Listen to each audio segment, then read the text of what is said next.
Okay, we're going to go ahead and get started. My name is Leah Landrum Taylor, Assistant Director with our Office of Community Engagement with our wonderful Department of Economic Security. First and foremost, I really want to thank you all for getting on this Zoom today and being a part of this webinar as we have an opportunity to once again recognize the importance of our second chance and the success summit that we're doing here today. We really want to thank everybody who's going to be on as panelists today, as well as those who are here participating. And if you have any type of questions, please feel free to put it in the chat box. We really want to hear what you have to say and any ideas, any information that you would like to share. It's very important to us. So without any further ado, I would like to have an opportunity to turn it over to our director for our Department of Economic Security. But one little bit before I give the screen over to him, and that is the fact that Director Michael Weishart was very, very instrumental in making sure that our department was a part of this initiative that moved in a direction to really help out a lot of lives and helping to create those opportunities for the Second Chance Centers that we were able to establish. He, as well as members of his team at that time, were absolutely incredible in moving forward with this and coming up with innovative ways to make sure that individuals who had gotten out had that chance to get job opportunities as well as other types of support services for them. So I just want to give that little background so that you know all the great things that, of course, our director has been doing, but for the many years that he's been a part of this department and very, very intricate in helping with so many different things. But this was one of the ones that he directly had a hand in. So without any further ado, I'd like to turn it over to Director Michael Weishart. Thanks, Leah. Really appreciate the kind words. It definitely is and was and continues to be a collaborative effort with the Department of Corrections, all of the community partners that have been involved, and especially the job community, the participants, and the dedicated staff that spend every day changing lives in the workforce centers that we have inside of the prisons. So I really can't believe that it's been 5 years since Governor Ducey included in his State of the State his vision for a joint effort between our workforce team at DES and the needs that existed and the opportunities that existed at the Department of Corrections here in Arizona. It has been, in my opinion, one of the best collaborative projects in state government in my 21 years working for the state of Arizona. And I think it really typifies what can be achieved when agencies and community entities come together across a common goal. I know many of you are representing the employers as well as the nonprofit community partners, the local government community partners that have been so instrumental in the success of this program. And it has been an unmitigated success, despite the tumultuous years that we've gone through since the inception of the Second Chance Centers. We've done an amazing job at changing lives. There have been over 5,100 participants who have successfully completed the program, of which 3,200 were directly placed. The other 1,900 came out of the program with far more robust skills. And frankly, I think the one of the two things that causes folks who are justice involved to find a different path. In my opinion, those two things are, first and foremost, a loved one on the outside that is committed to helping that individual stay out of trouble. And then number two, hope. And I think really the hope for a better life, the opportunity for a better life has been instrumental in helping us really curb recidivism and help individuals change their own lives. It's been a tremendous endeavor. It has been, I think, one of the most near and dear, positive, outcomes of my professional career. Really appreciate every single individual that's contributed to this. We have so much more to do. We have so many more opportunities, but taking a minute to celebrate the accomplishments thus far, I think is an important step. So really appreciate everyone coming together this morning and looking forward to the dialogue. Thanks, Leah. Thank you. Thank you so much, Director Weishart. And also a big thank you to Regina Weiler and April Jones, as they have been working tirelessly here in our department to make sure, again, as our director talked about, the collaboration and partnership, all the partners that are on this line today. We know that it was Regina and April that were directly contacting them, not myself or even the director did that. You guys were out there doing the good works to make sure that those that are continuing to work on this effort are flourishing. If you notice a little bit behind me in my virtual background, it's a little kind of wonky today, but there's a starfish behind me, and that is an important thing here within our department, that story of the starfish. And the Second Chance Centers reminds me of just that. So hopefully you all are familiar with that starfish story. I'd like to now turn it over to our MC and moderator for the day. And he's here again with us this year. We really appreciate you. You have a wonderful thing in common with me, and that's a last name. It's a powerful last name, Taylor. I like that. So that's Mr. Jeff Taylor. He's going to take it from here. Thank you so much again for joining us this year. Well, thank you. First of all, Director Weishart and Senator Landrum Taylor, I miss you down at the legislature. I'm sure you don't miss the legislature, but we miss you. So it's always good to see you. And thank you both for opening the Second Chance Success Summit. Many of the people that are on the call today are in very challenging positions, and this is a day of celebration and to really honor the good works that are being done by people that are working with sometimes difficult populations, but it's always great to hear success stories. And our first success story is from one of our DES colleagues who serves in the Workforce Development Administration. She is here to humbly share her story of reentry and employment. Each and every individual has value and worth. Even though that they may be incarcerated, we have to be able to see these individuals from a lens of compassion.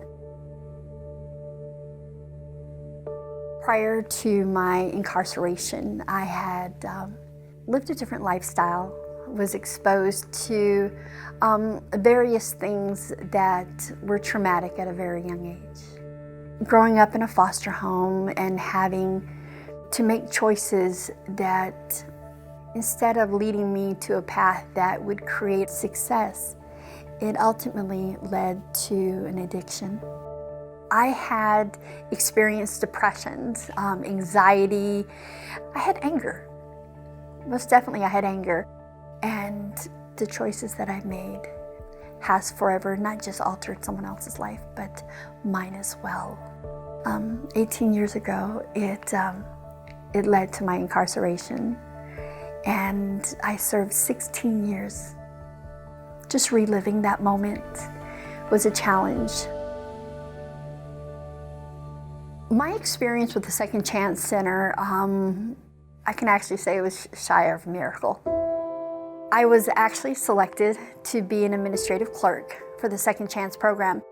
An administrative role at the Second Chance Center within a prison unit requires somebody not just the skills to be able to do the work, but to truly relate to those individuals. We were given the opportunity to go to various units and to be able to share why would somebody want to experience the Second Chance Center. The Second Chance Center taught me about how to create a resume, how to get connected to employers, how to do an interview, peer support. That was so important, and to support you in your endeavors to want a better life. I have to honestly admit that being there at Perryville changed my life. It gave me an opportunity to be able to get an education. I obtained my certification in workforce development as well as computer technology. It ended up leading to an opportunity with the state And that's where it began to just really start to flourish, and knowing that good days were ahead, most definitely. As a reentry employment counselor for DES, my role is to provide employment services for those who've been formerly incarcerated, to be able to aid them in their transition to be successful in the community. My experience allows me an opportunity to truly relate to my clients. I believe that it is imperative that they may know that there is hope, that they may know the resources that are available. And DES with Arizona at Work has given me that opportunity that I can use my life and the experience that I have to give back to the community and to each and every life that comes into my path, to be able to show that compassion and that true heart for humanity.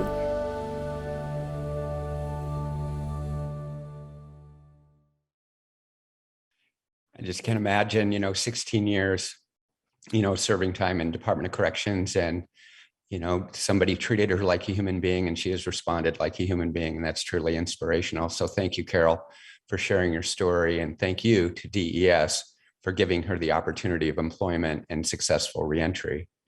Our next guest speaker was hired as a result of her participation in the Arizona Apprenticeship Program through the Family Involvement Center.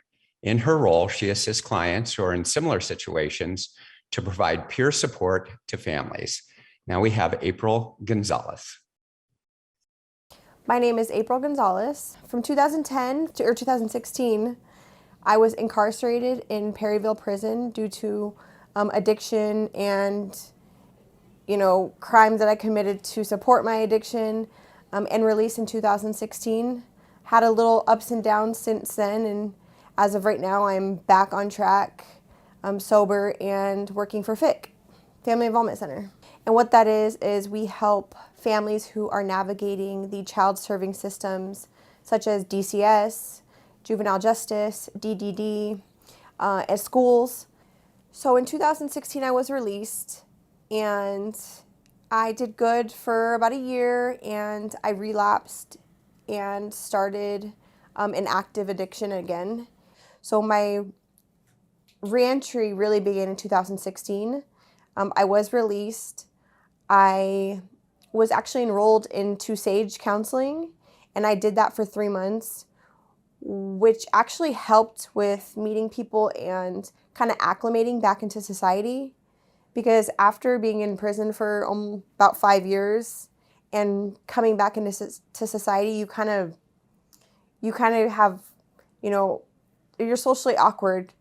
And so going to SAGE and being in classes and counseling kind of helps you, reacclimate and, find jobs and meet other people who were in the same position you were. I saw the Family Involvement Center program that they would, pay for your schooling, pay for an internship, and the criteria was, past addiction, past DCS involvement, and, that was a light bulb in my head that I was like, I'm applying. So I applied for the cohort here at Family Involvement Center. I interned for the first year, school for the first year, and that they paid for, and I was hired on as an actual employee a year later, and here I am today, interning still, but considered an employee, helping families that, were in the same shoes that I was once in. I'd have to say my communication skills are a lot better. Like I said, from being released to prison, you lose your communication skills. Like, nobody's having productive conversations. You're getting out into this world that you were once confined to behind bars, and now you're in this whole world with all these choices and options and people that you're communicating with that, I've learned to communicate with my families that I help. Another skill that I feel like I've developed is just the fact that I'm, trustworthy, and people can depend on me now. Like the families that I support through my job, they actually depend on me, and it's weird coming from a place where, at one point in time, nobody could depend on me to, having a whole caseload of families that now depend on me. The thing that I'm most proud of right now on my journey is the fact that I'm helping other people who were once in my position. And my kids, my kids are my world, and the fact that I have a great relationship with my kids and I'm taking care of my kids and was able to get my kids back after being in prison is huge. And it definitely helps me with the work I'm doing now as a peer parent support partner, because these people are walking in the same shoes that I once did. So being able to relate to them and tell them my journey and tell them my struggles and my story, it kind of gives us a bond right there. My plans for the future are to graduate school. As of right now, I am continued my education, and I am about 6 credits away from graduating with my associates in social work. I didn't have that plan, and I didn't see myself going back to school because I always thought I was too old to go back to school. And nobody wants to start school at 34 years old, but I did it, and it's the best thing I've ever done, and it makes you feel so good about yourself, like the fact that you accomplished something and that you're continuing to strive for the better. So I never imagined I would be here today, because in prison, you feel like your life's over. You're just that number. You're an inmate. You're a felon. And there's so many stigmas and biases behind, felons, that I never thought I'd be here in a company working, with my own caseload of families helping, because, like I said, nobody wants to hire a felon and nobody wants to take a chance. And that's the biggest obstacle. So the fact that Family Involvement Center was able to take a chance and hire me, I just want to do the best for the people that I'm helping and want to be the best person and just strive and continue to do better. Well, congratulations to April for successfully navigating the justice system and moving herself beyond barriers, sometimes many barriers, not only of her past, but also some of the barriers that need to be overcome, once you are released. And there's one thing in April's story that really stuck out for me, is that addiction is very patient. And even though that she had gone through some relapses, she persevered. And now she's the woman that she is today and the mother that she is to her children. And now it's time to introduce our keynote speaker. He is a man that has been a mentor to me. I met Franz Beasley. We were in a parking lot in South Phoenix on a reentry type center. We were moving furniture. It was about 115 degrees out, and that's when I met Franz. And Franz and I have become good friends. I wish I could see him more. I mean, I haven't seen him much lately, but he is certainly a great example of really success and someone that I've looked up to for years. So Franz is an Arizona native and a dedicated leader in his community. And when it comes to reentry services, he really wrote the book on reentry. And here's Franz Beasley. My name is Franz Beasley. I am a native of Phoenix. More specifically, I'm a native of South Phoenix. And I've only lived in 2 places, Phoenix, Arizona, and unfortunately the Arizona Department of Corrections in my life. But today I'm a proud father of 6 children. I work hard for my family. I've been fortunate to be the president and founder of a Phoenix-based nonprofit that helps other youth and adults transition after their release from prison and jail, and providing them the necessary resources to hopefully find stability in their lives as they build whatever success looks like for them. And just I'm a community advocate. I love working within my community and serving in my community and living through my faith today. My reentry journey, I've been to prison twice. So in 1994, I was arrested and actually taken into custody for the first time at the age of 19 for an armed robbery and a kidnapping. And at that time, you were dealing with a person that had, if there was a definition of what a criminal or a gangster was, that's what I was, and that's what I wanted to be. And didn't learn anything that first time in. I was in for 5 years. When I was released out of prison 4 years, 3 months later, it was pretty much I got out and I went right back to the same old behaviors because that's what I knew and that's what I wanted to be. A year later, I was back incarcerated again, literally a year later, and lost in trial and received 12 years. So my reentry journey actually began on what I would say September 11, 2001 and 9/11, when our country was attacked. And that's when the change, I feel like God used that day and everything that took place on that day more importantly, the fight back that America showed that day, the togetherness. It really humbled me. And I believe that day was the day that the real transformation began to take place, where I no longer wanted to be in prison. I no longer wanted to be associated with criminals, with gangsters. I didn't want to be any part of that life anymore, and I knew I had a lot of work to do. So that was my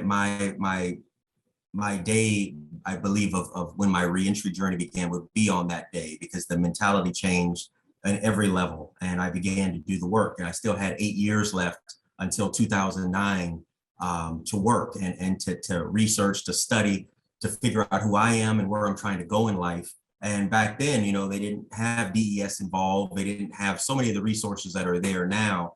And thank God they're there now. But it's just, you kind of had to figure it out on your own. The greatest thing upon my release was I had not planned on going back to Phoenix, Arizona.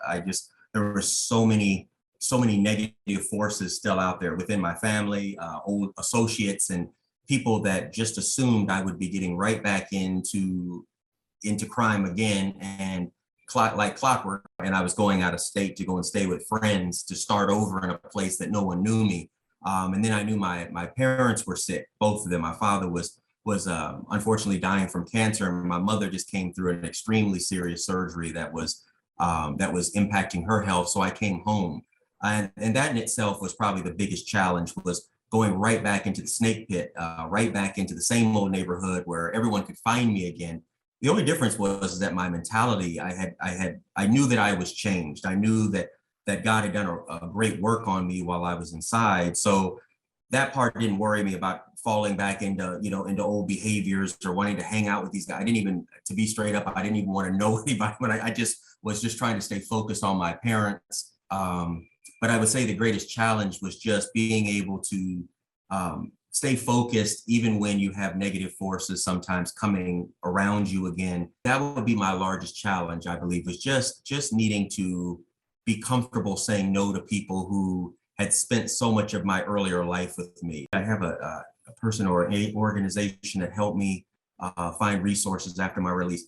My parole officer at the time told me, why don't you check out Chicanos por la Causa? I didn't receive a ton of resources from Chicanos por la Causa. To be really upfront, I was pretty self-sufficient on my own. That's not saying they wouldn't have helped me. It's just in those areas, it's just, I was pretty self-driven. I like I said, I went and got my own car, went and found my job. So by the time I got to them, I took what they had to offer, and what they had to offer me was individuals like Eusebio Quesada. I always say his name because that was my first mentor, actually on this side of the gate where I was free. And he helped me in regards to just slowing things down. He knew I was a guy with a lot of ambition, and I wanted to get out there, and I wanted to change communities and change the world, and he was one that helped me to really remind me this is a marathon, not a sprint. Just take your time.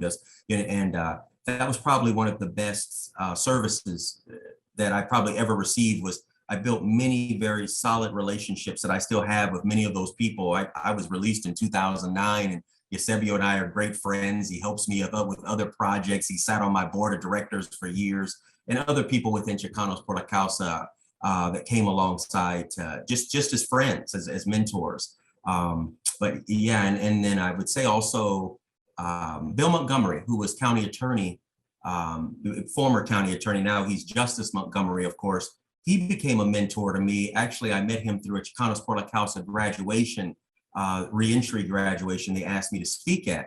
And he was speaking there also. And I was fascinated that the county attorney sitting here with no, room full of formerly incarcerated people. And, he's probably the only white face in the room. He's just standing there, giving this speech and talking about, he's looking for opportunities. He'll mentor, he'll volunteer in different ways. And I contacted him. Those two men were the two people that became immediate mentors to me. And both of those happened through my connections with Chicanos por la Causa. So Easy Common Ground came into be in May of 2010, not long after my release. 3 of us in prison that we used to sit down, and I had talked to them very much about what's going on now, just the different things that were impacting the inmate population and what was being done to address it. And I didn't know anything about nonprofits and all that, but I just saw over and over and over again individuals that they were ill prepared. I wanted to put together something where we could address those type of needs. And I didn't even know what the full spectrum of that was. I just knew that we started having our meetings in prison. And then we just took it. And of course, I started the learning curve once I got out, learning from different people from the Department of Corrections, from adult probation, just trying to understand what it was that they were looking at, and maybe we could be of support. And so AZ Common Ground was kind of birthed out of that. And so we see about 200 new contacts each month today. Most of those people are just looking for new job leads or looking for housing resources, bus passes, work clothes.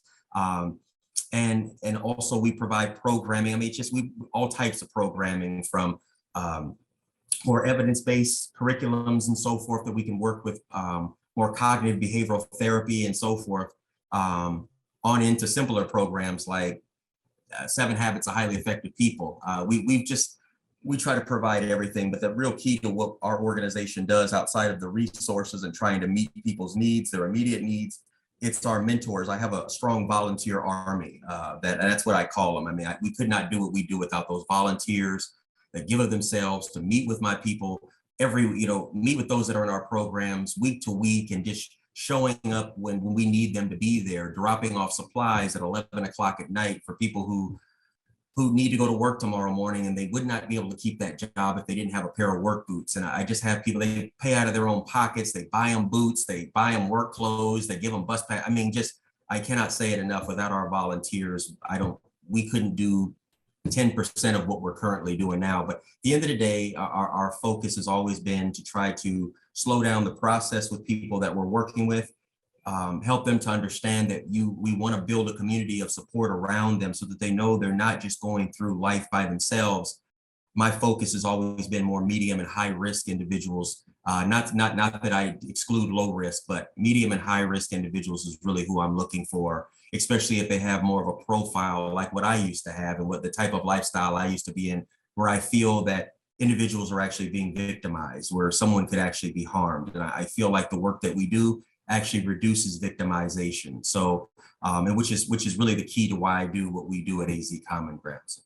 I always like to say to people, if a guy like me can do it, anybody can. And I mean that in all seriousness. If I can do this, literally anyone can. And so, I guess that would be my only advice, is that you have to be able to look at yourself in that mirror and make the decision, the determination that my life is worth it, and it's worth changing. It's worth doing the hard work of trying to figure out what's next for me. Because it's not about what happened, it's about what happens next.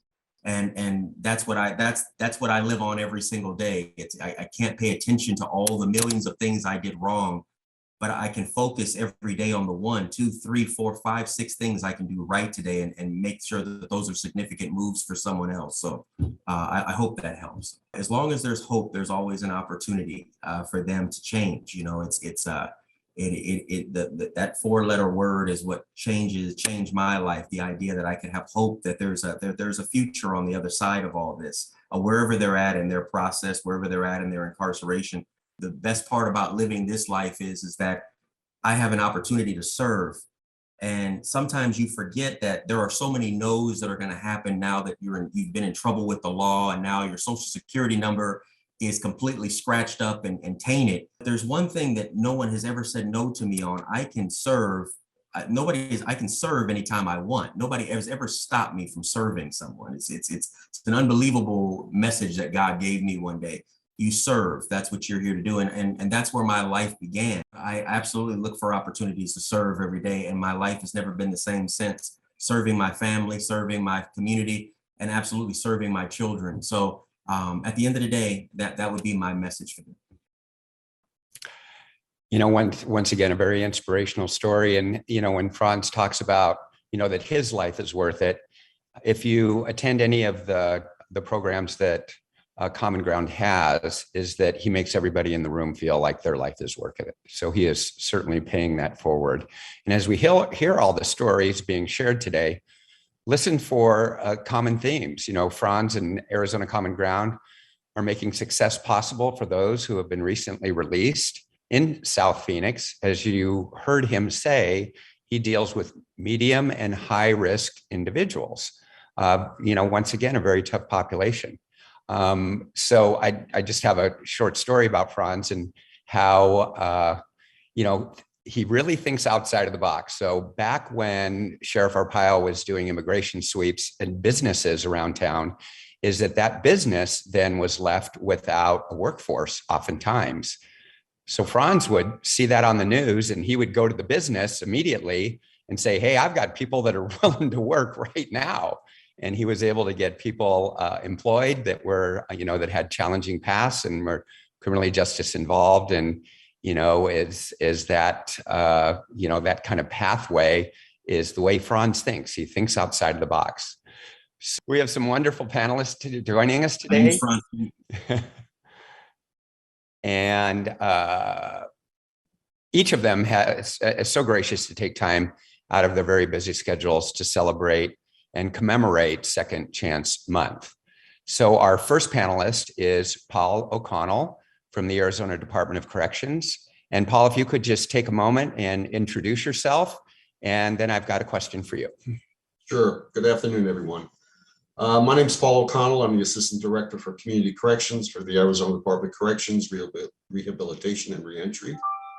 And I'm very happy to be here and amongst some friends, and be happy to tell you about what we're doing in the role of community supervision. Thank you, Paul. So what can inmates who are reentering do immediately after returning to the community, as well as in the long term, to facilitate successful reentry? Sure. Thanks for that question. I had some time to think about that question. And my immediate thought is that people just need to take a deep breath when they come out of supervision. Their anxiety levels are through the roof. There is a sense of fear of the unknown when they come out. And they just need to relax and get a sense of where they're going and how they're going to be getting there. So that fear is real. I see that fear every day when I come to work and walk through my lobby. It's the anxiety of, what do I do today? How do I get my appointments scheduled? What is my parole officer going to say about me? And the fear of that is not getting those things done, and the eventuality of people returning back to custody. That's real. And again, I see it every day. So what we're trying to do to minimize that is we're starting community supervision while they're incarcerated. We are reaching in to the institutions 60 days out. We are sending welcome back letters to those individuals who are coming back within those 60 days.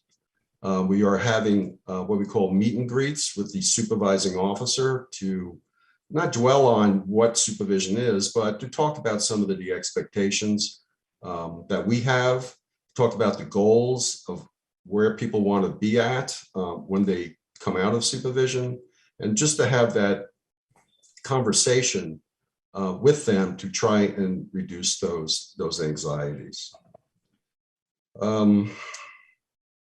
Once they do return to the community, we purposefully do not see them immediately upon release, unless you're a certain group of populations, like certain sex offenders, for example, seriously mentally ill, and the homeless population. They are released to our doors the day of release. But for the general population coming out, we usually see them a week after their release. And the reason for that is when they were coming to us immediately upon release, and we were going over our expectations, making them sign our conditions of supervision, they really mentally weren't there.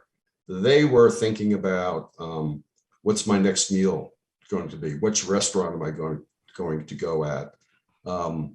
How is my family going to treat me when I come back to their homes? So those interviews that we've had with them was just an exercise in signing forms.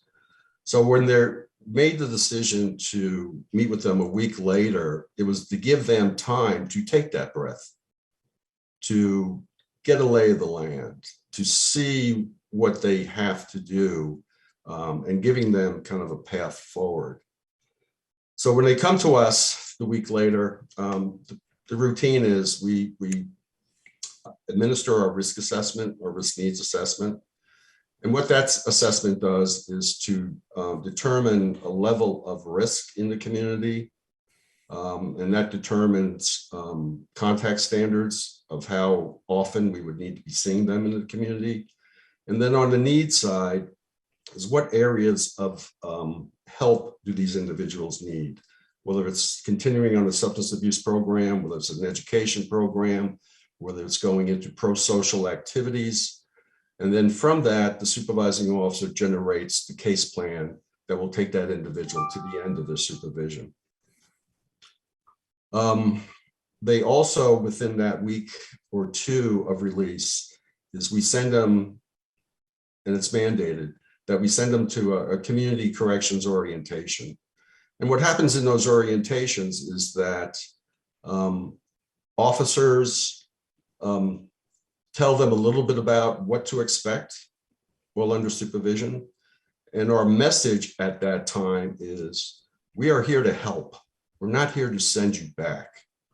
We are here to be your partner through this journey called community supervision. And then we reinforce that by having community providers on site. People like Access with their targeted investment program for medical services. We have Arizona at Work, who's been a great partner with us in telling them about the opportunities of finding employment and not waiting months to be employed, but having a job the next day after their meetings. We have peer mentors who come in. People have been served on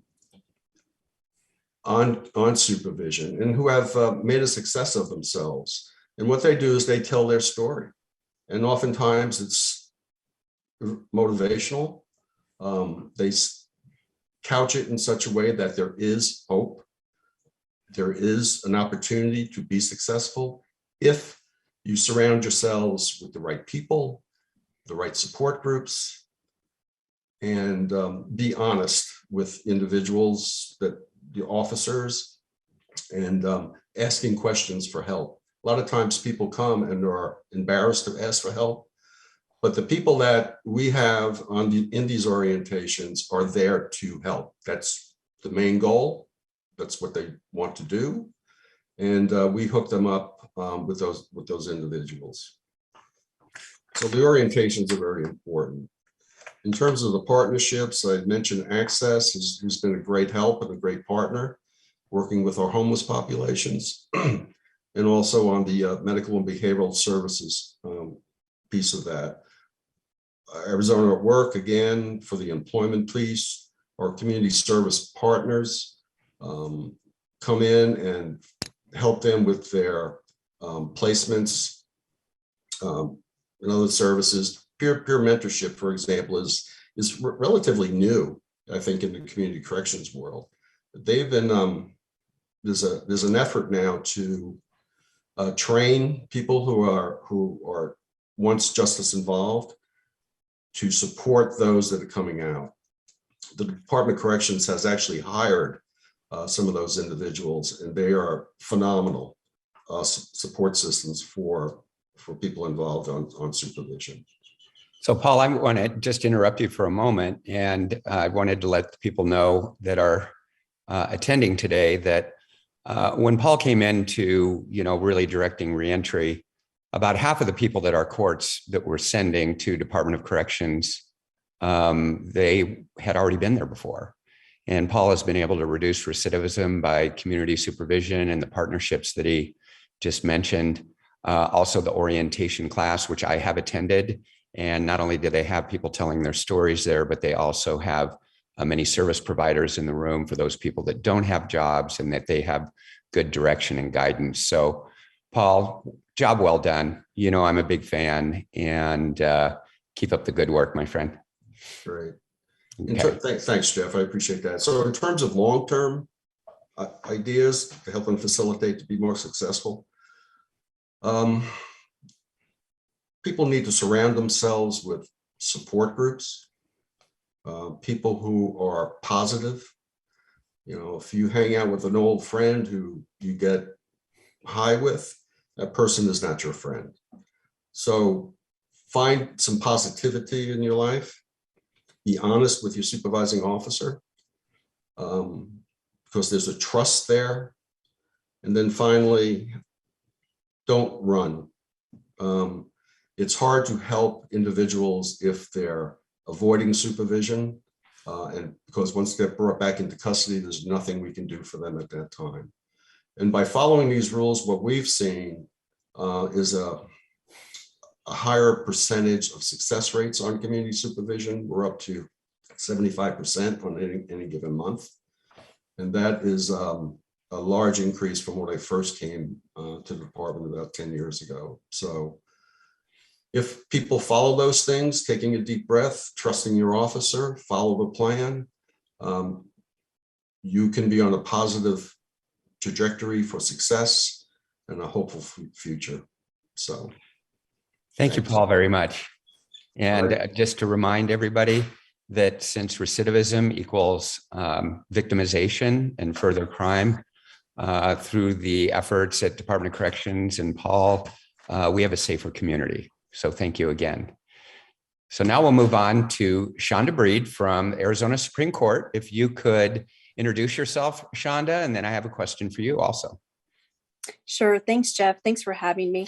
Again, my name is Shonda Breed, and I work with the Arizona Supreme Court under the Administrative Office of the Courts, and I'm the Director of Adult Probation Services here. Thank you, Shonda. And what role can probation play to help individuals have a successful transition back into the community? Sure. I think first and foremost, I just love all the stories that we just heard.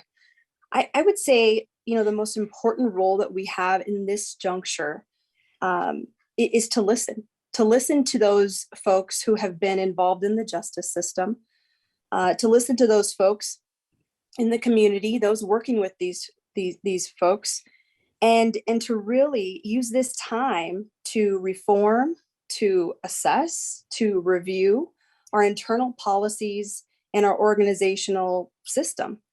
A couple examples of that. We have something that we've done, and we got together about 5 years ago with my successor and several others, Paul O'Connell, DOC, federal probation, community-based organizations, church-based organizations, DES, tribal organizations. We got together and we said, how do we do things differently? How do we look inside in our own internal organizations and do things better? Because what we're doing now is not working. And we were gifted a training called the reentry simulation training. And so together we started to do that. And we became each other's support. And we started to strategize and talk about how we wanted to do things differently within our systems. But this reentry simulation is so powerful, impactful. And what it is it's a month in the life of someone who was just recently incarcerated, now released, and on some type of community supervision, so probation, parole. And what we found is that when we all went through the training, and as we train everybody else, is that community supervision is really, really difficult to complete. And so from that, and also bringing to the table the justice involved folks that verified it and said, yes, this is all true. It's really, really hard. But we looked inside, especially probation, and we said, what barriers are we creating? We looked at our terms and conditions of probation, for instance. We looked at our data. We looked at the feedback that we were hearing from reentry simulations. And some of our data said that, most of the revocations that were going back to prison were on technical violations. Those are the rules that we've created, not new felony offenses, but the rules of just being on probation, right? So we took a hard look at that. We invited some research partners, and we have been working on condensing those terms and conditions of probation. They were just passed to be utilized just about 2 weeks ago. So we're very excited about that. They're going to go from 22 standard terms and conditions of probation to 9. So we've taken away some of those ticky-tack fouls, so to speak. And we focused on the behavior of those justice-involved folks, and trying to push them in the right direction of the effort and the participation of probation, rather than one of the terms currently is, I will not use drugs and alcohol, right? But we all know that's part of recovery and part of the process. So why are we sending folks to prison on a technical violation such as that? So some of those changes, again, just a time to review, assess, reform in our systems. We have reduced recidivism by about 32% since 2008. And just very, very proud of that. But we have to continue. It just can't stop here. We have to do more. We have to have these justice-involved folks at the table so we can really listen. And we have to make sure that we're bringing the right people on as probation officers and probation staff, and make sure that we're trained appropriately. Even as I'm listening to Paul O'Connell speak and myself today, we have changed our language so much. We're talking about things like trust and don't abscond, we're here for you. And, we've developed a reentry program statewide, and we've now changed our policy so that probation officers have to reach in 90 days prior to release to establish a release plan so that they can help this person not fall through the cracks when they're released. And then as well, up to 6 months after release, we're telling probation officers, it's in our policy, you don't have to focus on the terms and conditions of probation. For the first 6 months, focus on the critical needs. Let's talk about where they're going to lay their head at night. Let's talk about if they have anything to eat. Let's talk about how they're going to stabilize, how to put them, with a great foundation moving forward so they're set up for success. So again, a lot of this moment, let's look inside internally what we can do to stretch the red tape and make some changes. Shonda, thank you so much. And I really appreciate what you were talking about on the technical violations, on really reducing, which is not a new crime, but engaging with that individual to keep them on the beam. Oftentimes it is to do with the relapse, and rather than to punish someone, to keep working with them. And as Paul O'Connell said, people that don't run, that stay engaged, they are the ones that really, benefit. And that's a whole change from 2009, when maybe a positive drug test or two would send you, back to being incarcerated. So thank you for your good work, Shonda. Thank you. Okay. Next on our panel, we have Jana Scott. And Jana and I go way back, and we share a common faith. And again, Jana is a great example to me on really how to live life, and not only just to talk about, how you act, in your faith, but also how you behave in the community. So Jana, if you could just introduce yourself, and I understand you have a PowerPoint. Yes, thank you so much, Jeff. And also just want to thank the director and former Senator Leah Landrum Taylor, and shout out to Regina and April as well. Just so honored to be on this call today, and just briefly wanted to share some of the things that are happening with Central Arizona Shelter Services, and also the African American Christian Clergy Coalition as it relates to reentry. Next slide, please. First and foremost, I want to say that without addressing the feeder systems that end up with people having to spend time in jail and then reenter into our society, we will never fully address the problems of reentry. Feeder systems like an unjust criminal justice system where you have disproportionate representation of African American men in particular. The school to prison pipeline, where prisons are being planned for based on the behavior of young fourth graders. The fact that people who are incarcerated and who have children at home, and the generational impact of incarcerating a parent on the potential for that child to also end up incarcerated when they become an adult. And then unfortunately, we also see an impact in the foster care system, where youth placed in group homes are 2.5 times more likely to get involved in the justice system. And according to one set of data, 90% of youth with 5 or more foster care placements will enter the justice system. And we know that African-American children in particular are very much impacted by that. Next slide, please. So with CAS, as well as the African-American faith community, we have been establishing some partnerships with some groups who are longstanding, some who are relatively new in this faith-based reentry realm. And in doing that, we've been able to provide not only support, but also words of encouragement and really helping people to re-establish their lives. Groups like House That Love Built, which is a home for formerly incarcerated women, Hope's Crossing, which is a program that works with women coming out of prison in a 7-week program to build back their spirit. Prison Fellowship, who you're all familiar with, alongside Ministries, who really does walk out the important aspect of coming alongside people. When the gentleman talked about people who surround you and your friends, alongside has been doing this for years, coming alongside people coming out of prison to provide them with support and hope. Hustle Phoenix, that has been helping young people, particularly who come out of prison, to establish their entrepreneurial skills, which many of them have going in, but for whatever reason, they had not been able to leverage them in a way that was legal in our society.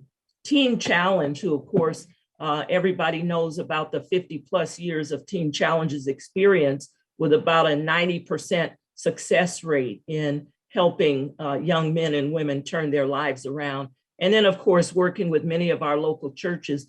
I just wanted to show a couple of the successes that we've had. One is providing support for skill building efforts with the House That Love Built. We did a Laptop for Ladies event that a lot of the ladies were trying to get jobs. They were trying to do things to just continue to rebuild their lives after incarceration. And they told us, you know, we really can't even do a resume because we need to have access to computers, and the house did not have that. So we were able, through some funding, to get each lady in that house a laptop. And you can see the happiness on the various ladies' faces to be able to move in technology, which is something so important for people coming out. Next slide is a video, and then we're almost done. I want to share the story, next slide please, of Quentin Moore. And he'll share his own story, but he spent time in prison. As you can see, he was in there for drugs. He had been shot 6 times. He did his time. Now hear his story of redemption. Quentin Moore, 32 years old, be 33 this year. I was incarcerated 2010 to 2014. I had got out in 2013. They sent me back. I was out for 3 weeks. They sent me back, and then I got out again in 2014, and I haven't been back since. I haven't looked back. I've been in the church heavy, changed my life fully. I started my own business called More Prints for Less, LLC. I'm now a supervisor at a warehouse. I do that full time. I do the hiring and the firing. I also do the payroll. I just bought a house. I bought a 5-bedroom house. Little old me, a felon, whose life was just down the drain. I got out, man, changed it, man, and I bought a 5-bedroom, 2-bath house for my kids, all 7 of them. I have 7 kids, man, they getting straight A's, you know. I got a nice car, and to God be the glory, you know. To God be the glory. There is a chance out here for you. There definitely is. Peace. So as you heard Quentin, he went in 2004 when he was about 20 some years old. And what we have to realize that many young men are getting caught up in this system, some because of the feeder issues that we deal with in our society, others because of life choices. But what we as people in faith and community want everyone to understand is that we are tripartite individuals. We are mind, we are body, but we are also spirit. And in order for someone to really come into a place of redemption, we have to engage them in that spiritual growth. And that's something that I am just so blessed to be part of. We at CAS actually are looking to hire people who have come out, and any of you that have people that are looking for a position, you know, after COVID, everybody is being called to do business differently. And we believe that through peer mentoring, peer support, people like Quentin, although he has a job, but people who've really come out and are seeking or have sought to reestablish their lives can hopefully help many of the people who came to CAS. And we have about 40% who came to CAS directly out of the prison. So much of the homelessness that we're seeing are people who have had records, and we've got to get behind them with this. What faith communities can do is be in touch so we can engage you in this effort. There are so many people that need assistance, and we want to be sure that you're there to do it. So the last slide, and I'll end with this. Remember those who are in prison as though in prison with them. It comes from Hebrews 13:3. Don't wait till they get out. Like the man said, they're going in 90, 60 days ahead of time. Let's go in even earlier than that and help people come back to being productive, responsible, God-fearing, God-loving citizens in our society. Thank you.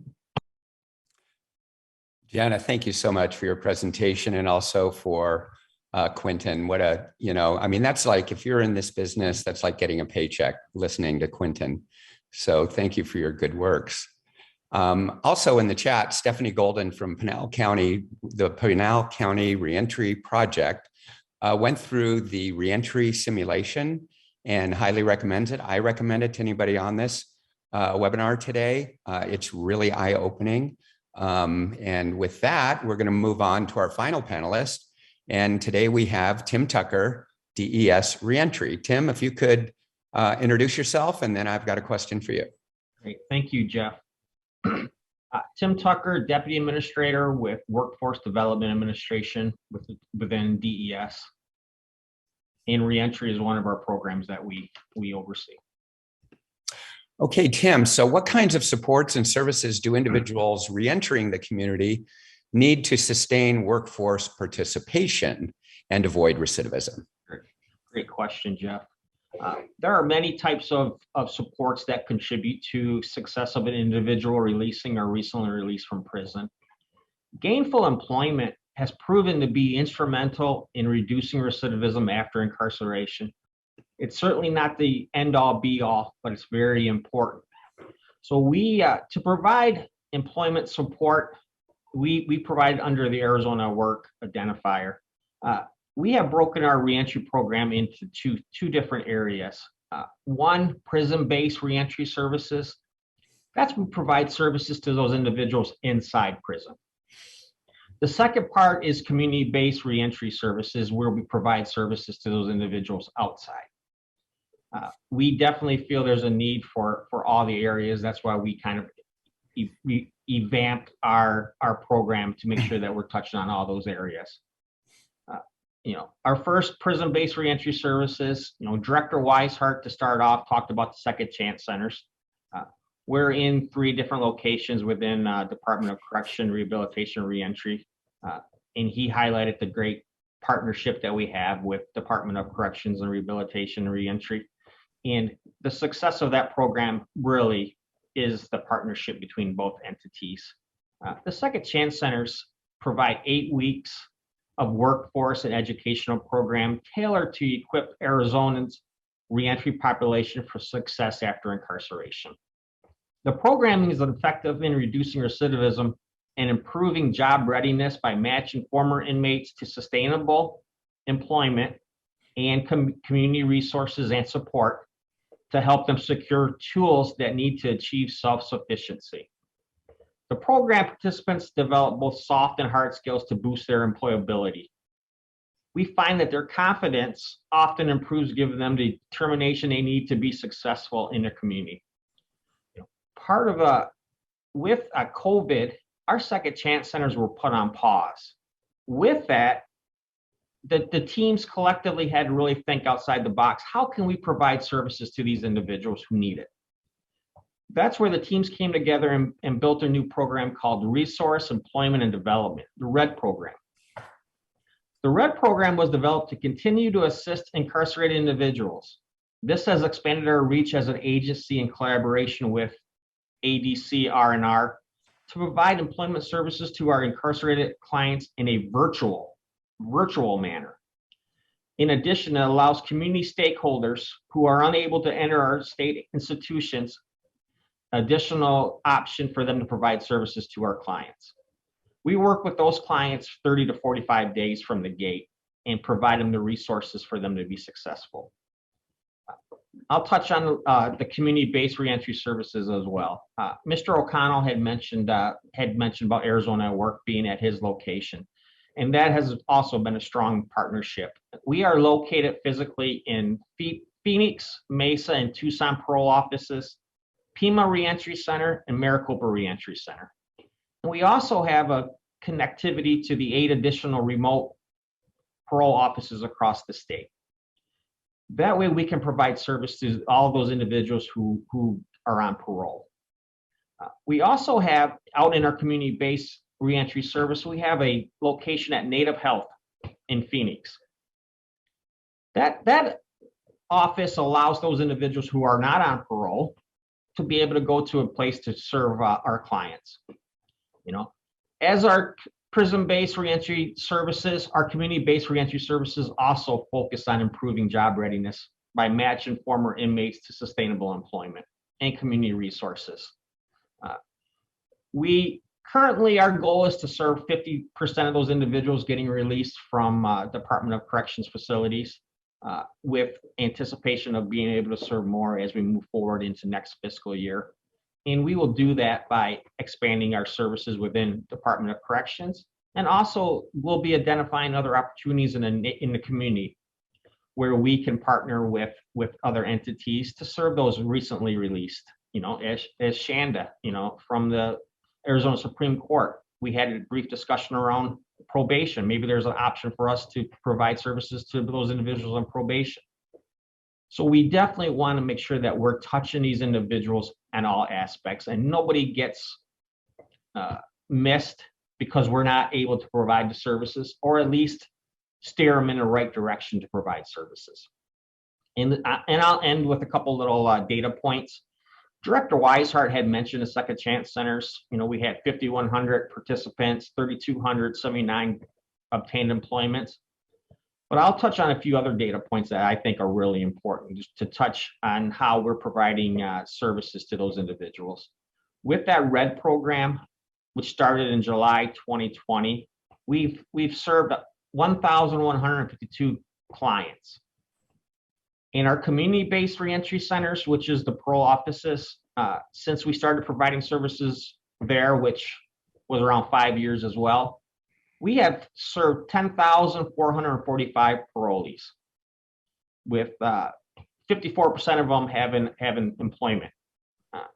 So we're definitely looking for ways to serve those individuals, whether it's inside or outside, and we also want to add one tool that community agencies, employers can have is federal bonding. We have federal bonds that are available to employers who hire anyone who is justice involved.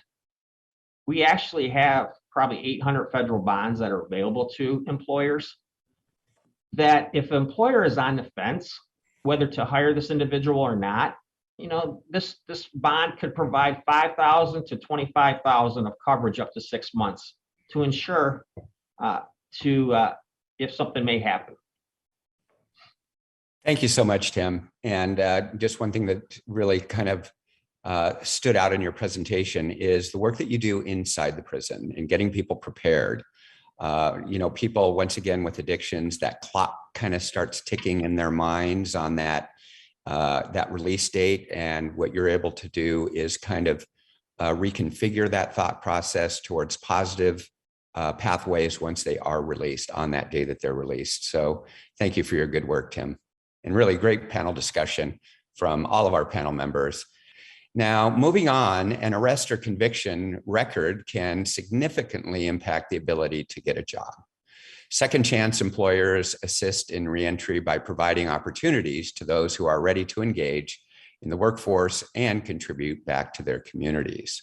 So we have Robert Demeter from DES Employment Engagement Administration is joining us this afternoon to highlight a few of those employers. And welcome, Robert. My name is Robert Demeter, Reentry Employer Coordinator for the Employer Engagement Administration. The Workforce Reentry Program for Arizona inmates leaving prison was initiated to help those individuals break the cycle of incarceration and provide them with a path to employment and self-sufficiency. Using this unique pipeline of job-ready individuals who complete our integrated workforce program is a great opportunity for employers to fill open positions with dependable workers. Here are a couple of videos from employers who are giving second chances to Arizonans.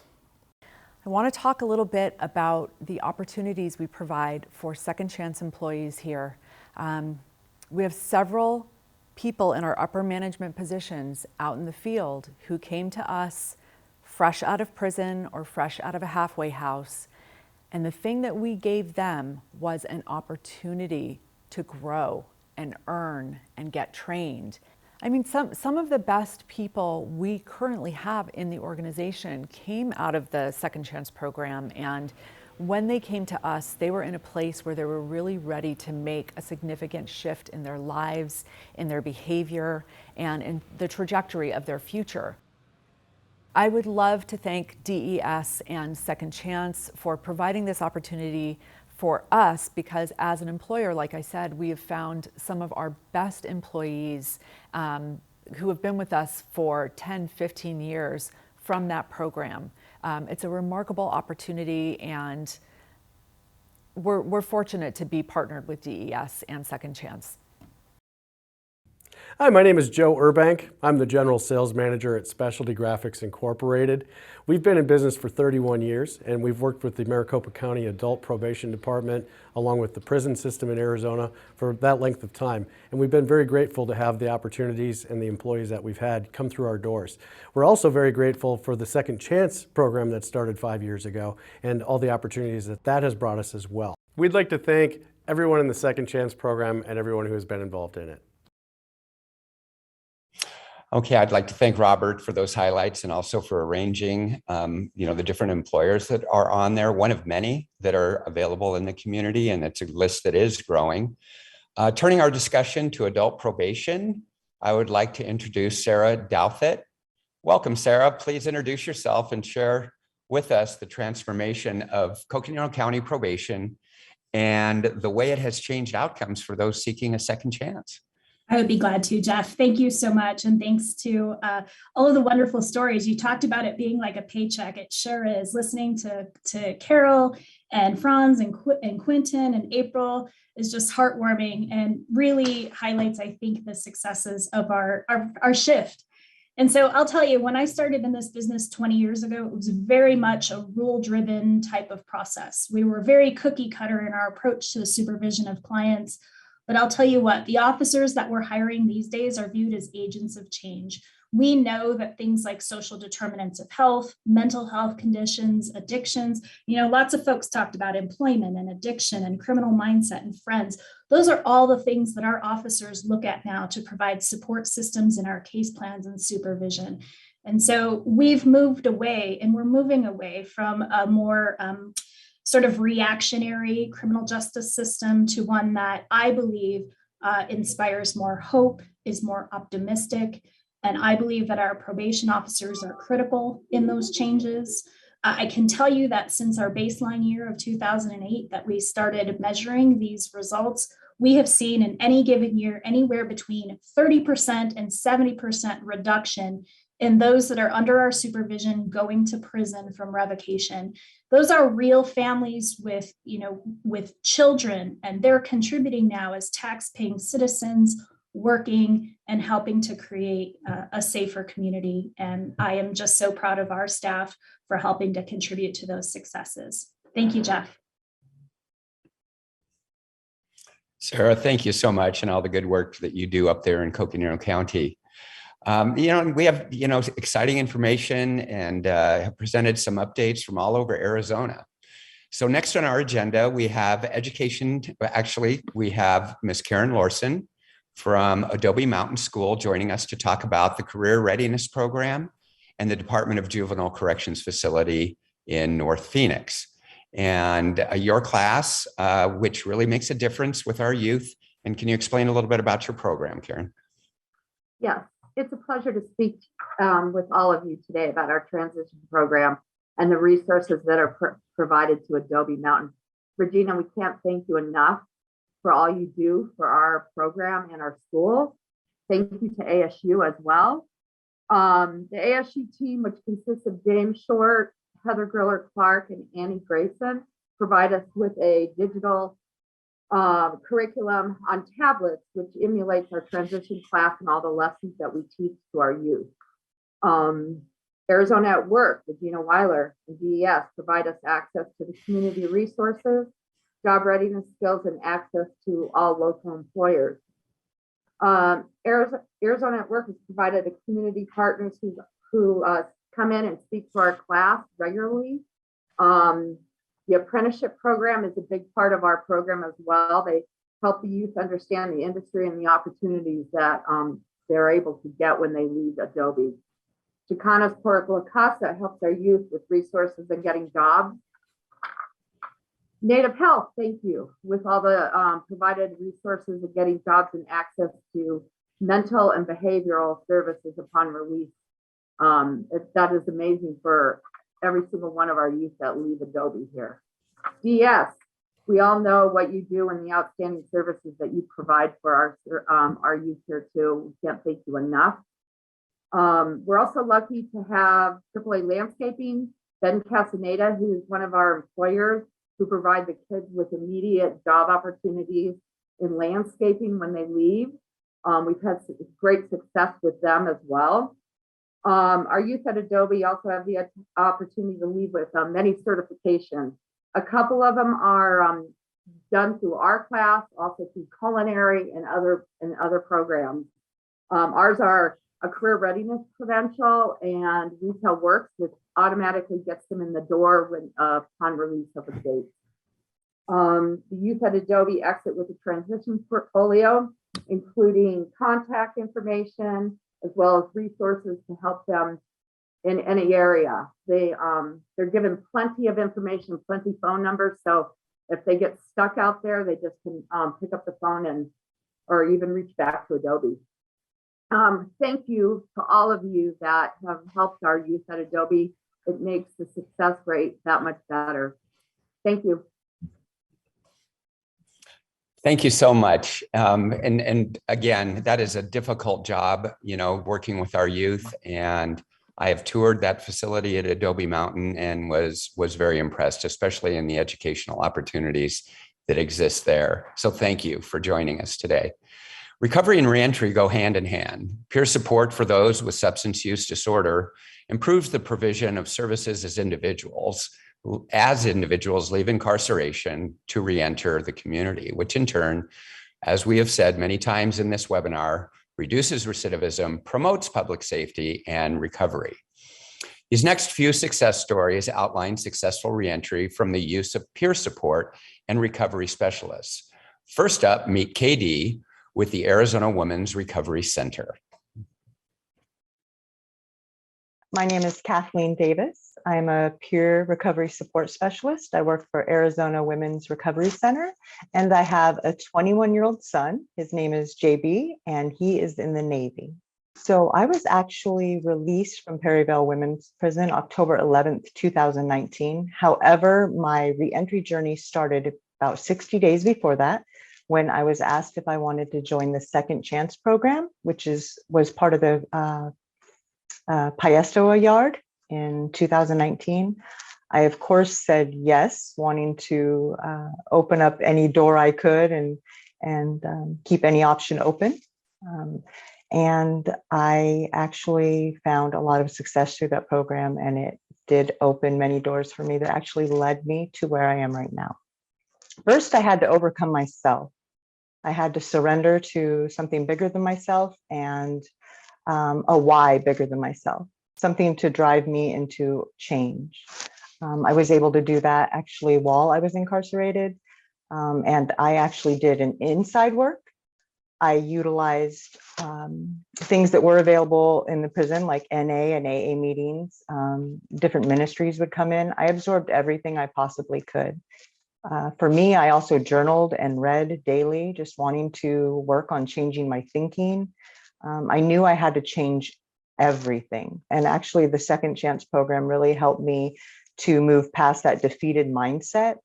They helped me make a resume. They helped me work with computers. They helped me put my resume on Indeed. They talked to me about my verbiage, and had a lot of speakers and different agencies come in that shared about different options that were out there.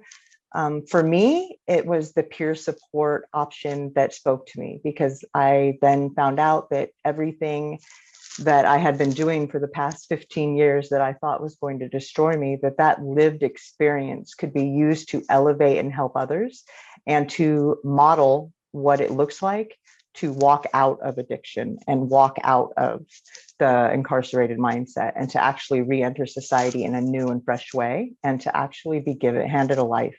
So there were different community points that came in and spoke in the Second Chance program.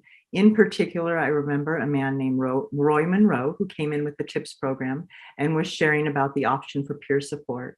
He was connected to a organization called Cheers, which is actually a day program for SMI. They offered a peer support certification program. When I was in the Second Chance program, he left his card. And when I got out about a month after, I gave him a call and I inquired about the peer support certification. And he did all the background work as far as, getting it set up, getting me enrolled, and telling me when I could start. And I did that. And I did really well. It spoke to my heart. It definitely matched my personality, and gave me a chance to do something where I'm helping others and using what I had been given. I do the possible and God does the impossible. So I did everything I possibly could. Every door that opened to me, I did my part. And for me, I count on a higher power, which I found through the program. And I don't give up either. Even if I've wanted to use, I don't. That's one thing that's really important to know, is that just because you feel something, you don't have to act on it. I connected myself to a community, the 12 steps, and I'm also involved in church and in different fellowships. And I just have found a way not to give up, but to know if this doesn't work, something else will open up, and just simply to do the next right thing in front of you. I trusted something higher than myself to do the other part, and I moved forward with my why. And today my why is, honestly, I genuinely just have a heart to help others. I was lifted out of a pit by people around me, and obviously by doing my part. And I have a heart to be a part of helping others walk out of the fire, carrying the buckets of water to help others and to put out the flames for others. It's really a beautiful thing, and it's really fulfilling. My life's not about me anymore. It's about helping others. And that's where I believe true joy comes from, is actually being a part of other people's lives, not just serving myself. I am strongly considering going into ASU in the social work, to be a social worker. I hadn't considered that before.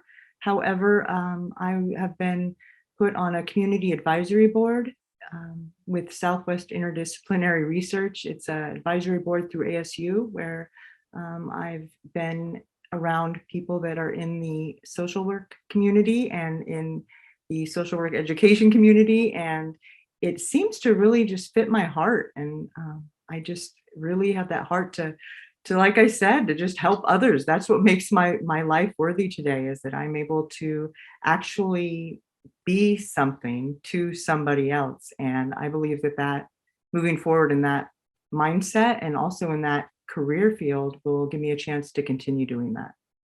I thank the people that have put effort into making programs that help those of us who have struggled and made the wrong choices, and to give us second chances, because I know that if anybody would have given up on me, it would have been a waste, because today my life is worthy, and I'm able, like I said, to help others. And really, it's about lifting each other up. Like, we're supposed to lift each other up in community and in life. We're supposed to reach down, not to look down on another, but only to lift another up. And so I'm just really grateful for those who reach their hand down to help me be lifted up. I think now we'll be moving on to our next video, Reentry by Design. Today, I'm joined by Brett Matosian. He's the founder of Reentry by Design, that aims to offer support to people who have been incarcerated and are ready to reenter society. Brett, thank you so much for joining this conversation with me today. How are you doing? I'm doing great. You're surviving the pandemic well, I see. This is good. I am. Thank you, Brian, and thank you for having me here today. Absolutely. So the name itself, Reentry by Design, there's a little bit implication there that people who have been incarcerated maybe are re-entering not by design. Is that true? Absolutely, yeah.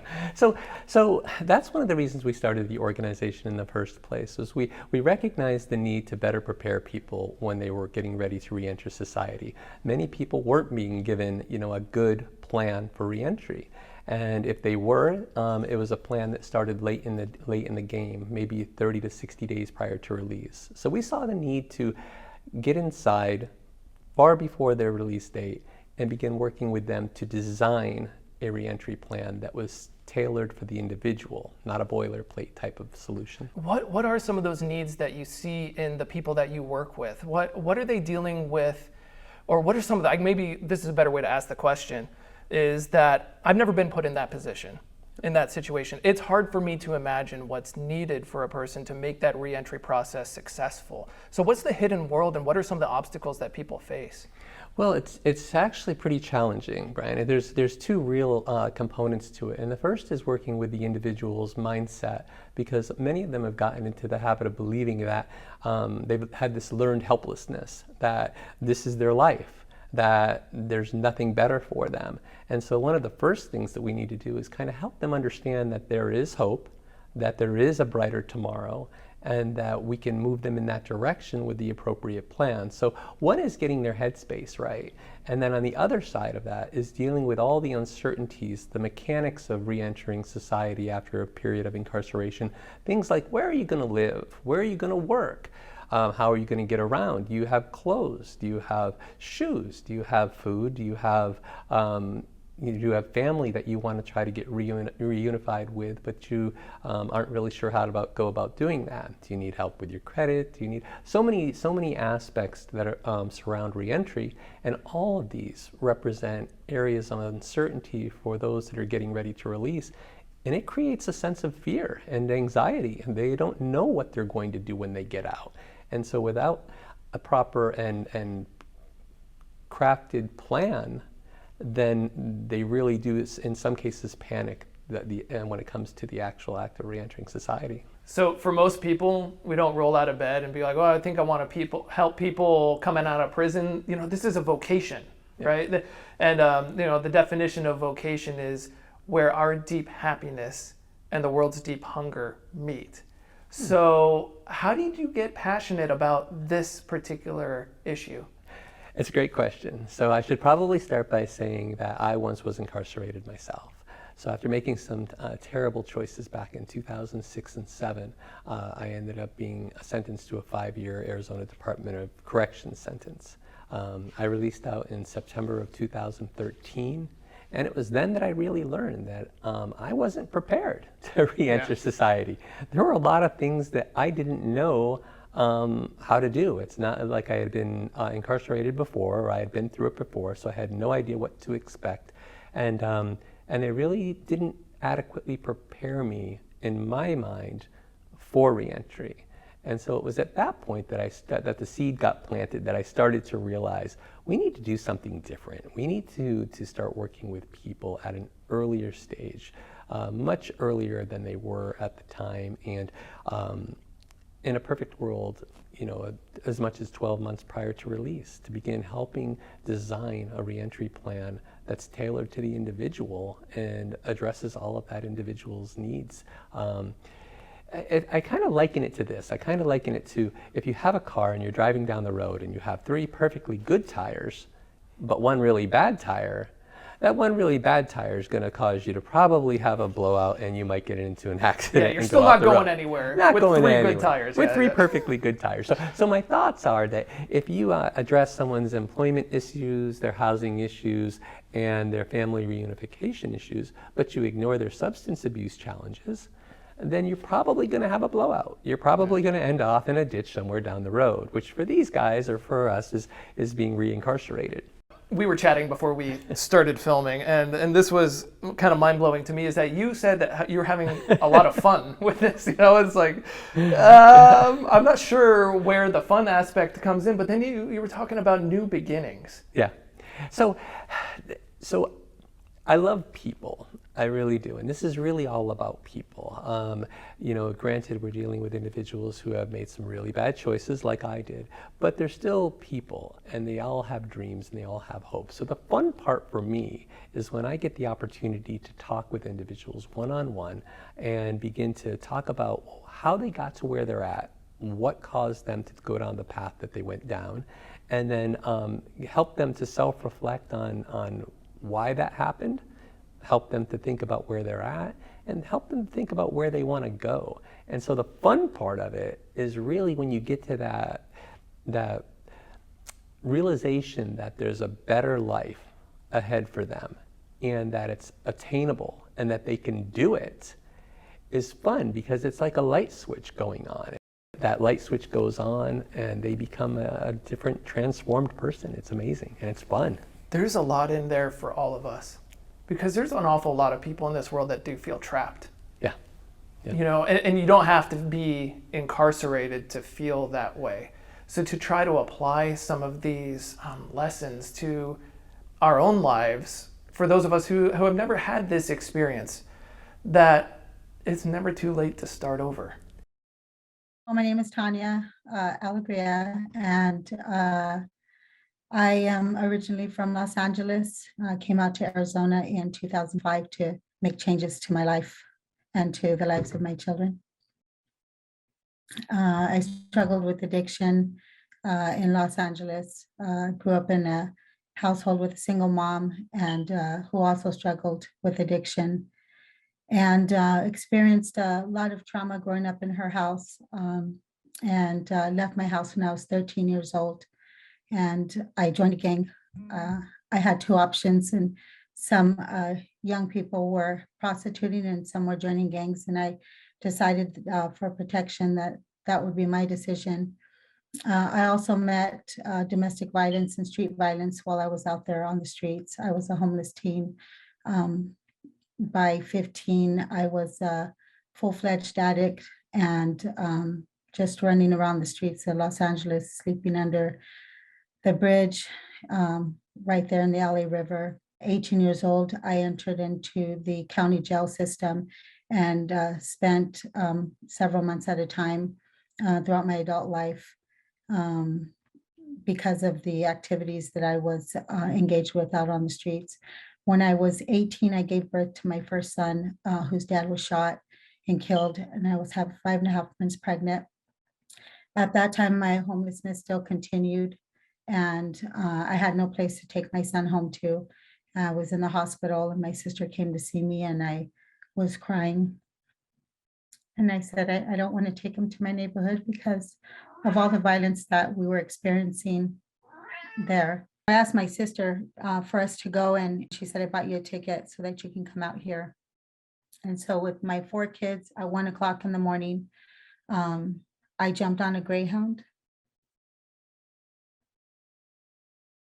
and I headed to Arizona, and I cried as the streets of Los Angeles are passing by, all these memories in my head of who I am And all I know to be is becoming more and more unfamiliar. I just prayed to God. I said, I don't know what's out here that you couldn't give me in Los Angeles, but if you save my kids, then I will spend the rest of my life serving people like me. And so I went to Young and I spent almost 6 years there. That's where my recovery started. I've been in recovery for 16 years. I've been in the field for over 10 years. I was broken down. As a matter of fact, when I left town, one of the older gentlemen there, one of the older cowboys said, Tanya, he said, I want to tell you something. When you came, you looked very broken and the light was out in your eyes. And now you're leaving town and you're headed out to make a change in the world, and you have this bright shining star in your eyes. And it was because of that town. It was because of the people. They embraced me. They filled my cup with hope. They saw things in me that I couldn't see for myself. Those were the best and continue to be the best memories that my kids have there. I learned how to be a mom. I learned how to be a neighbor. My sons went on to serve in the United States Army. I got hungry for life. I didn't even know if I was going to make it. And at times I didn't want to, but I feel like there was a greater plan set before me. And I grew healthy and strong. And I thought there is so much power in the human experience. No matter where you're at, whether you're working in facilities, whether you're working at a school or in a jail, the power of the human experience can change somebody's life for the better. And those people knew nothing about the life that I lived. So I spent some time in Payson. Then I moved to Gilbert, and I just a little over a year ago purchased my own home myself, bought myself a new car. I'm a program manager for an outreach team that serves people struggling with a serious mental illness who are chronically homeless and suffering from addiction. I work to improve the quality of their life with my team and to transition them out of homelessness. I'm currently working on my bachelor's degree and God willing, onto my PhD. I'm just one in an entire almanac or library of stories that are out there that really do need that assistance and that support. And most of all, that faith that they can change, because sometimes you have to see it for other people because they can't see it themselves. So my goals are my own program, and wherever I could share a message about our duty to come to the aid of others, that's what I intend to do. And to keep my promise to God. As I asked him to keep his promise for my kids, I'll serve people until I'm gone. Boy, you know, Tanya always gets me going. That concludes our program for today. And I want to give a thanks out to also KD and Brett for the good works that you're doing. And Katie, you know, really, you know, pushing forward.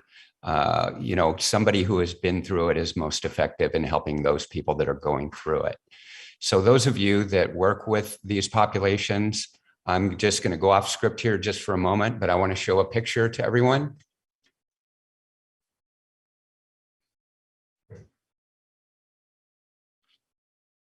That's the picture of me just before being released from Arizona Department of Corrections many, many years ago.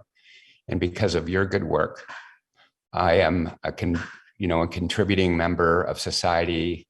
I am no longer a taxpayer or no longer a tax burden, but I'm a taxpayer. I don't commit crimes. And more importantly, my son has never known his father to be under the influence of drugs or alcohol. So thank you to everybody that attended today. Keep up your good works because your work really matters. Thank you.